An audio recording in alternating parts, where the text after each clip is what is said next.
Greetings and welcome to day 14 of rFest. I like how that looks on camera.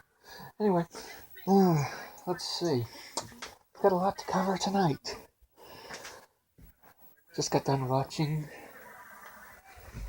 Well, first of all, I actually ended up watching a movie last night, The Graveyard Shift, Stephen King's movie, based on his story, his short story from a book called Night Shift. It's the movie's a bit longer than the short story, of course. The short story being just didn't have as many characters, didn't have as many plot lines. But this one more than makes up for it, especially in the gore department. This is a gory film. Excuse me a moment.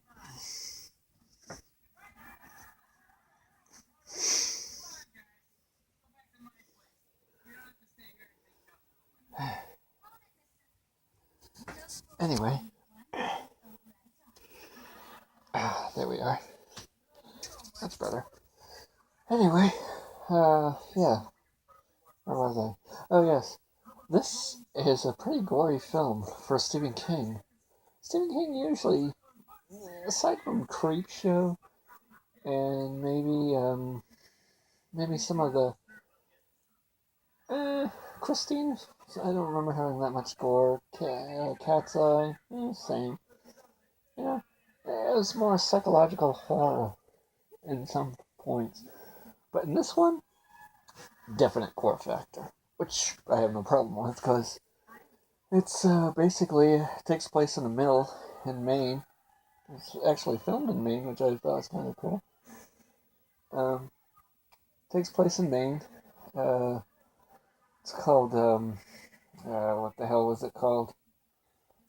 I don't know. It took place in Castle Rock, and Gates Falls was supposed to be the name of the town, and the mill is called Gates Falls Mills or something like that.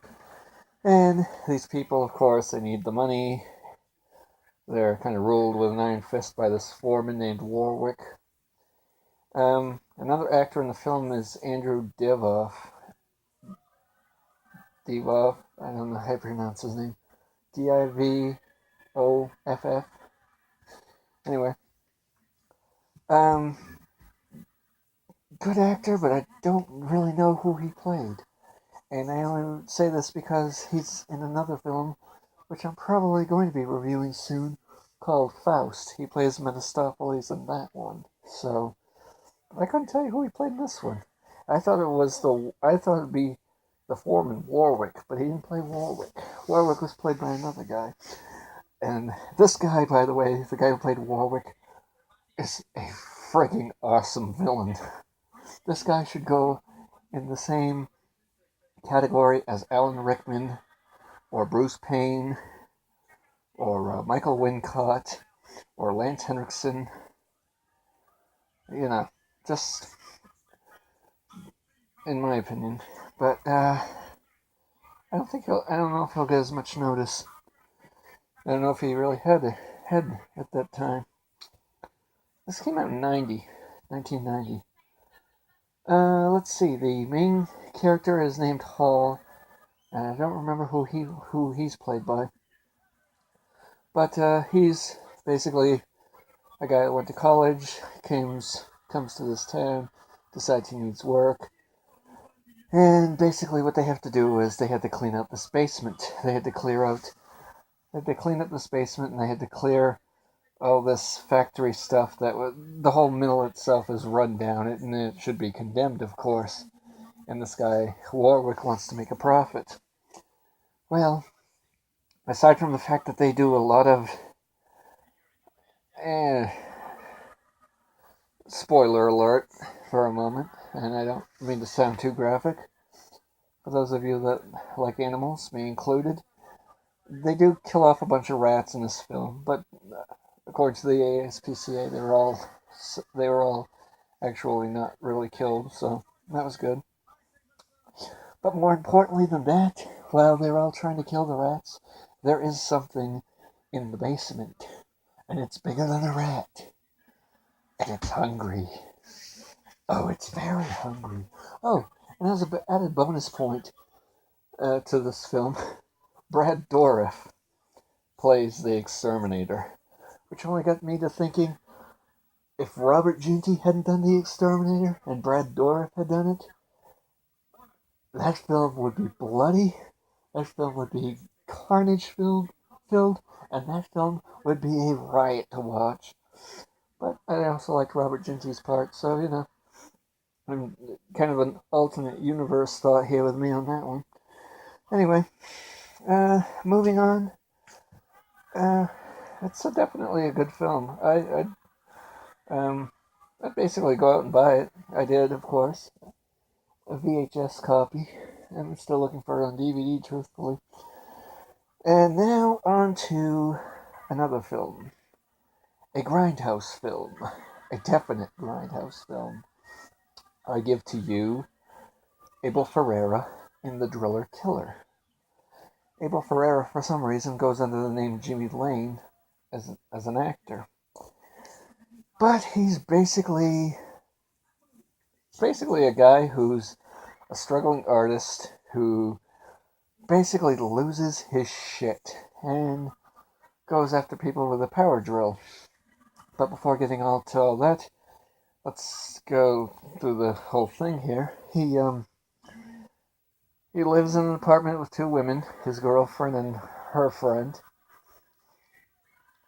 And of course, they don't really get along. And Reno, the main character, is a bit of an asshole. And by a bit of an asshole, I mean he's complete. He's an asshole. But anyway, he has to put up with the art dealer who, in the end, when his picture is finally done, and this was the picture that was gonna, save the apartment, get him his rent money, and, so he could, buy food and whatnot. The art critic, totally hates it. He just basically rips it a new one. And of course, gee, I wonder who'll die next. Yeah, it's one of those films. But before even that, he does a lot of killing of just people on the streets, pretty much. And this is definitely a movie you'd see on 42nd Street at 2 in the morning. It's probably a cult classic in some circles, and it's probably reviled in a lot of other circles. This movie did make the Video Nasties list. And sometime I'd love to do a whole thing on the Videos Nasties, but I don't know if I'll ever get around to that. But yeah, this one definitely made the list. This one was definitely one of those that were going to make the list just based on the video cover alone, supposedly. The rumor was the video cover has the close-up scene of a guy getting drilled in the head. And that's what got them the Video Nasties rating. The British, I guess it was the British rating or something like that. Out in the UK, they had this list of all these movies that just were, unfit to see. Other movies were Driller Killer, Anthropophagus was one. Let's see. A lot of horror movies. Death Wish, I think, was even one. I'm not sure if Mother's Day made it or not, although I assume it might have. That movie, Blood-Sucking Freaks, that definitely made it.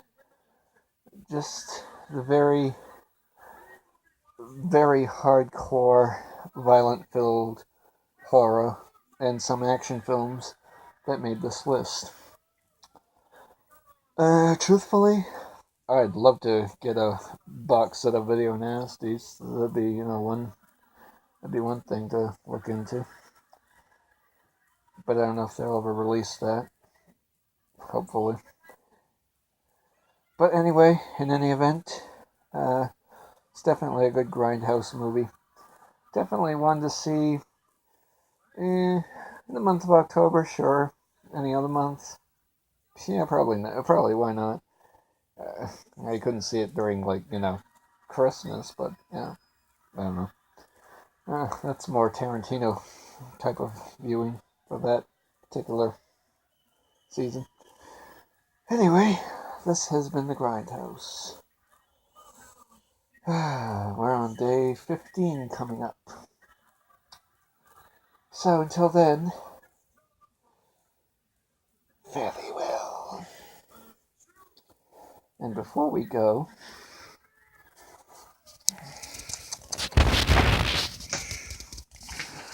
had to get a little shot of Stratus, our Grindhouse kitty. Wake up! Wake up! There you are. Fare thee well.